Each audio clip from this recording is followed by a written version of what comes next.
Em nome do Pai que me criou, em nome do Filho que me resgatou, em nome do Espírito Santo que me santificou. Divina vontade reina na minha vontade. Minha mãe, eu te amo e tu me ama, dai-me um gole da divina vontade para minha alma. Me abençoa, Mãe, para que todas as minhas ações sejam feitas diante de vossos olhos maternais. Amém. Diário de Santa Faustina. A misericórdia divina na minha alma. Deus e as almas, ato de oferecimento. Diante do céu e da terra, diante de todos os coros dos anjos, diante da Santíssima Virgem Maria, diante de todas as potestades celestes, declaro a Deus unitrino que hoje, em união com Jesus Cristo, Salvador das almas, faço espontaneamente o oferecimento de mim mesma pela conversão dos pecadores, especialmente por aquelas almas que perderam a esperança na misericórdia de Deus.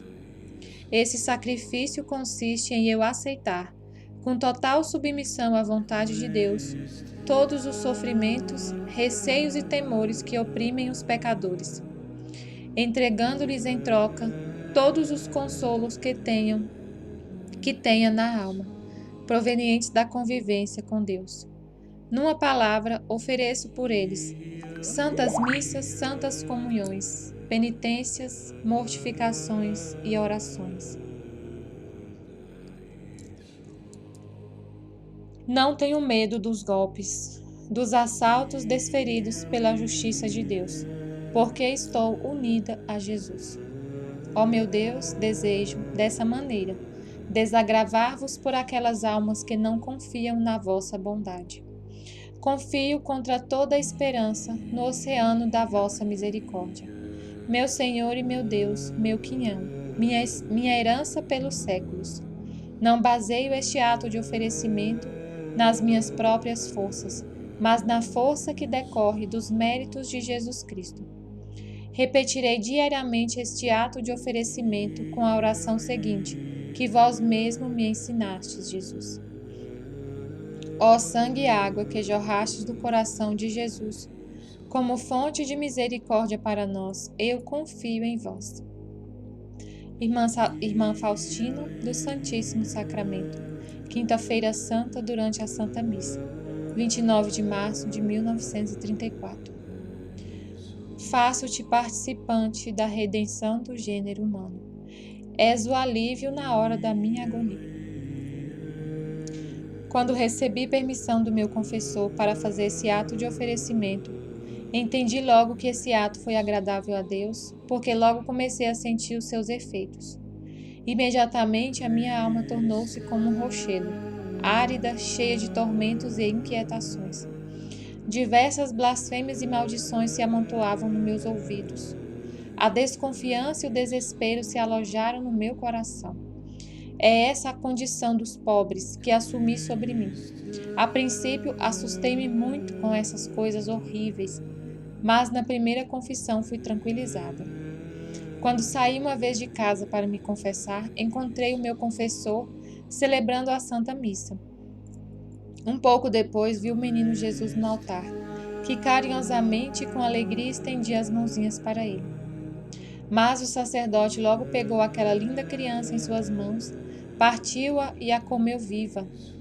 A princípio senti aversão por esse sacerdote, por ter feito isso a Jesus, mas logo fiquei esclarecida sobre o assunto e reconheci que esse sacerdote era muito agradável a Deus.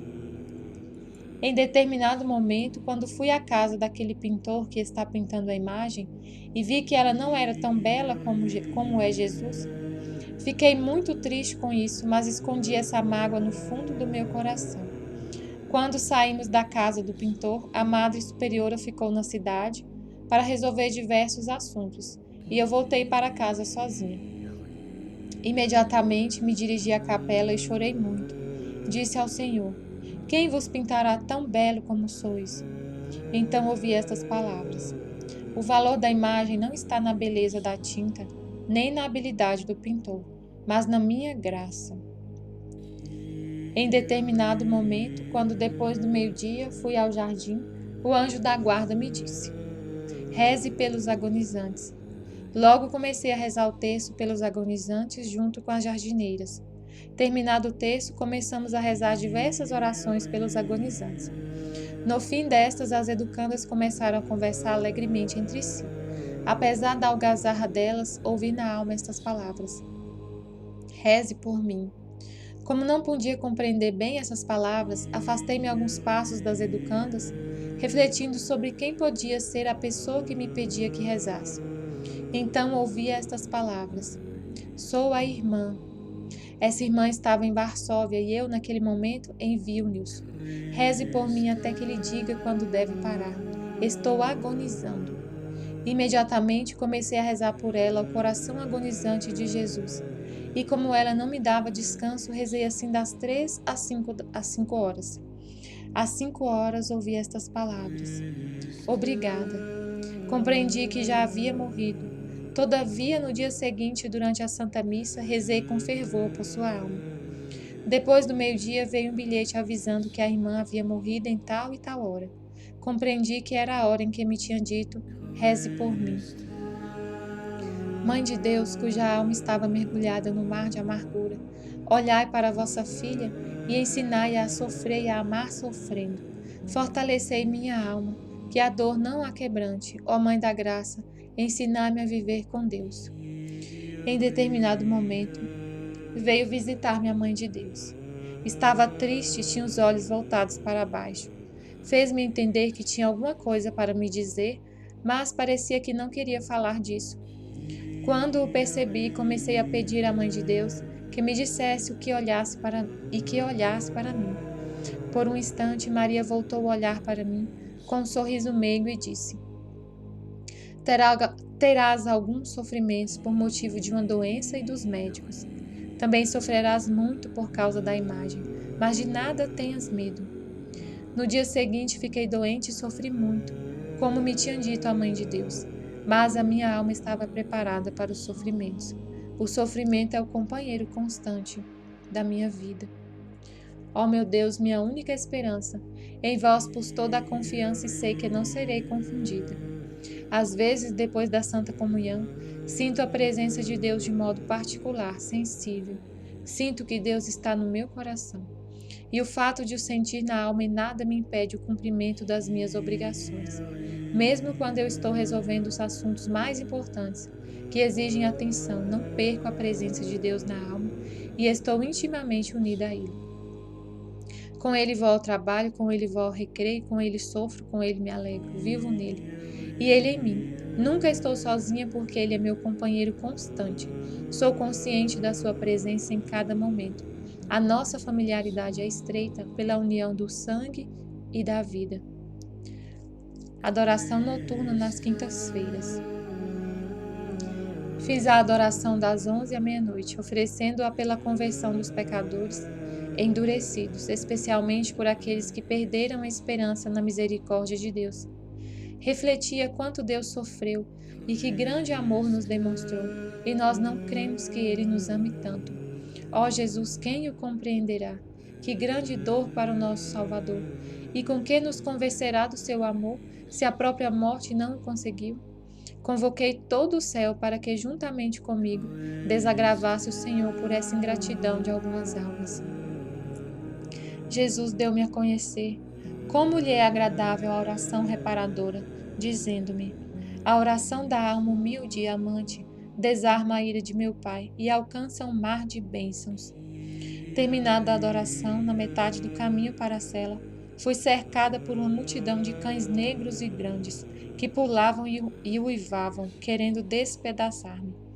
Percebi que não se tratava de cães, mas de demônios. Um deles disse com raiva: Por nos terem arrebatado esta noite tantas almas, te faremos em pedaços.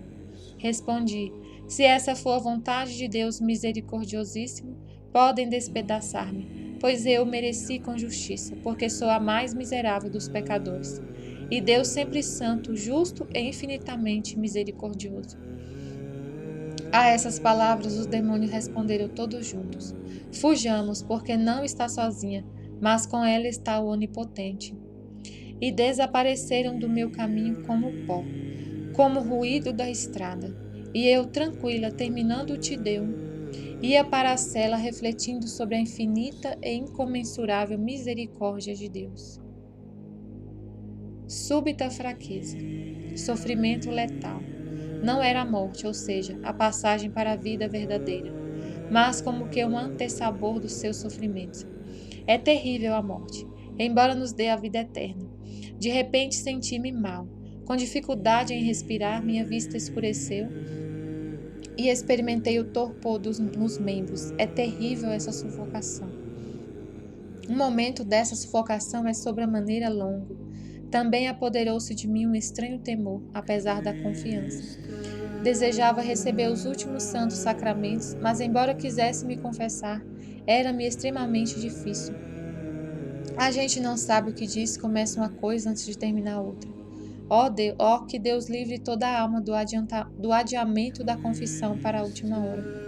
Conheci a grande força que desce das palavras do sacerdote sobre a alma do doente.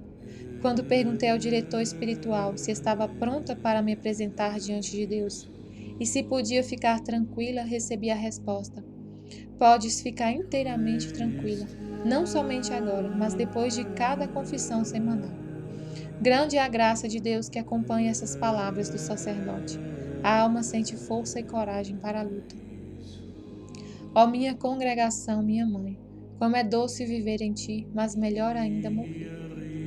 Depois de receber os últimos santos sacramentos, fiquei completamente boa.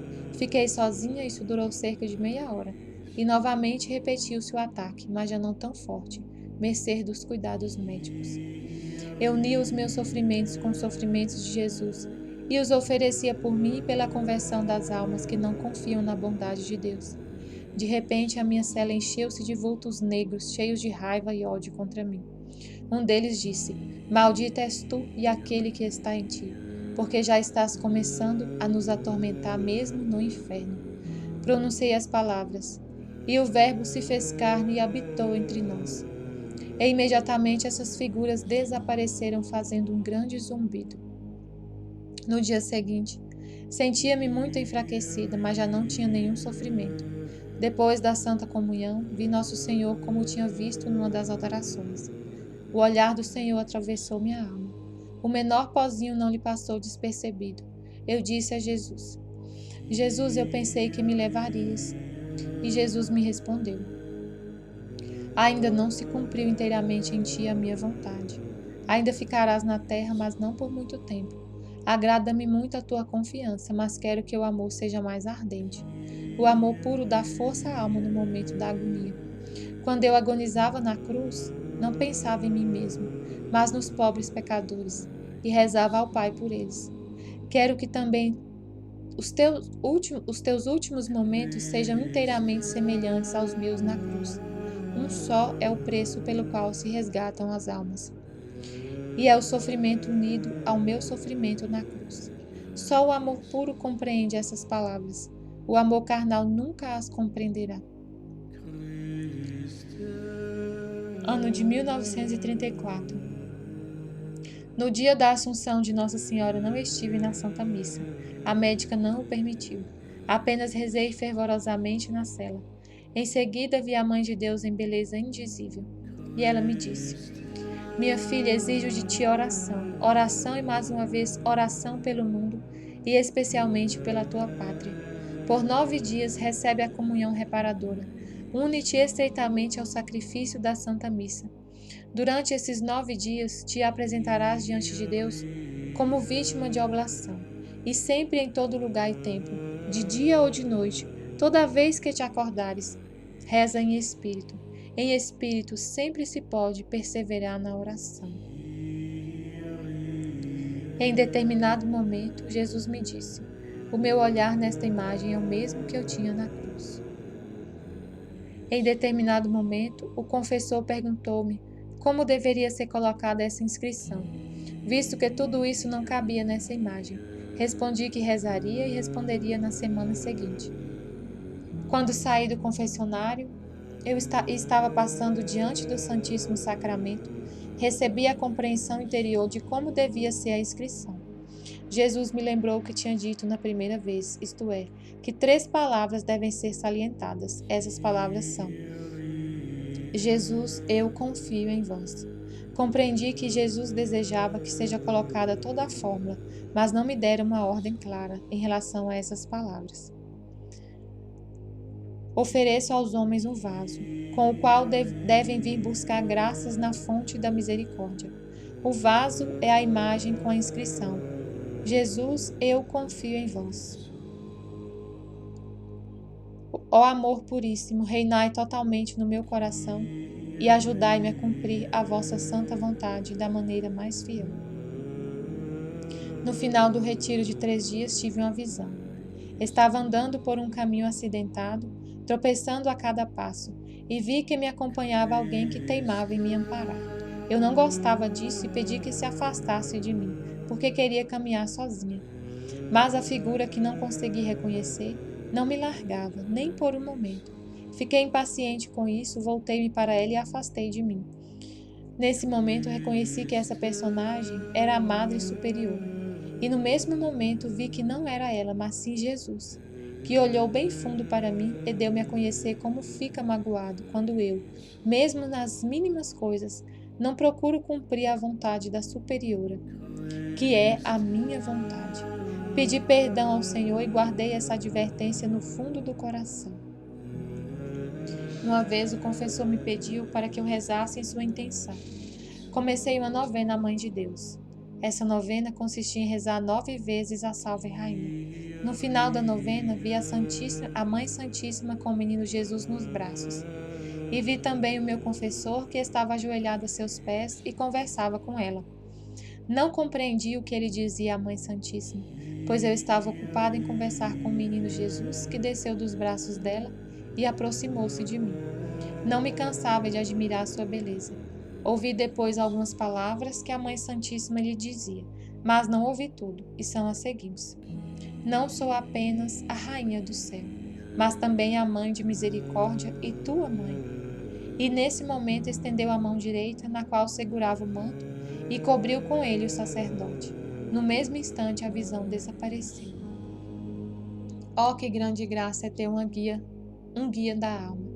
Progride-se mais depressa na virtude, conhece-se mais claramente a vontade de Deus, cumpre-se mais fielmente essa vontade divina, anda-se por um caminho certo e seguro. O guia sabe contornar os rochedos contra os quais a alma poderia quebrar-se.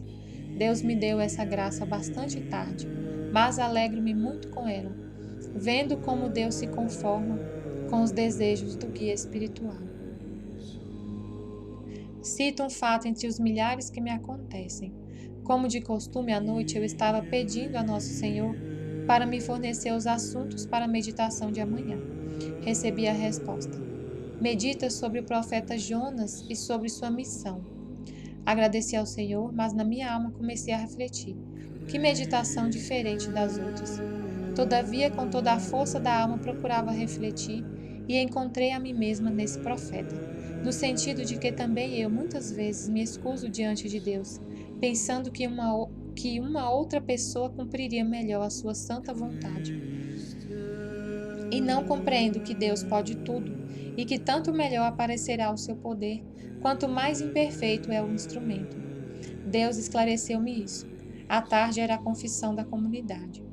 Quando apresentei ao diretor da minha alma o medo que me envolve em virtude dessa missão, para a qual Deus está me utilizando como instrumento incompetente, respondeu-me o diretor espiritual que, queiramos ou não, somos obrigados a cumprir a vontade de Deus, e deu-me o exemplo do profeta Jonas. Terminada a confissão, fiquei pensando de onde o confessor sabia que Deus me havia mandado meditar sobre Jonas, pois não lhe falei nada disso. Então ouvi estas palavras: o sacerdote, quando me substitui, não é ele quem age, mas eu através dele, e os seus desejos são meus desejos. Vejo como Jesus defende os seus representantes. Ele mesmo se faz presente nas ações deles. Estivemos e sempre estaremos reunidos. Em nome do Pai, do Filho e do Espírito Santo. Amém. Fiat. Jesus, eu confio em vós.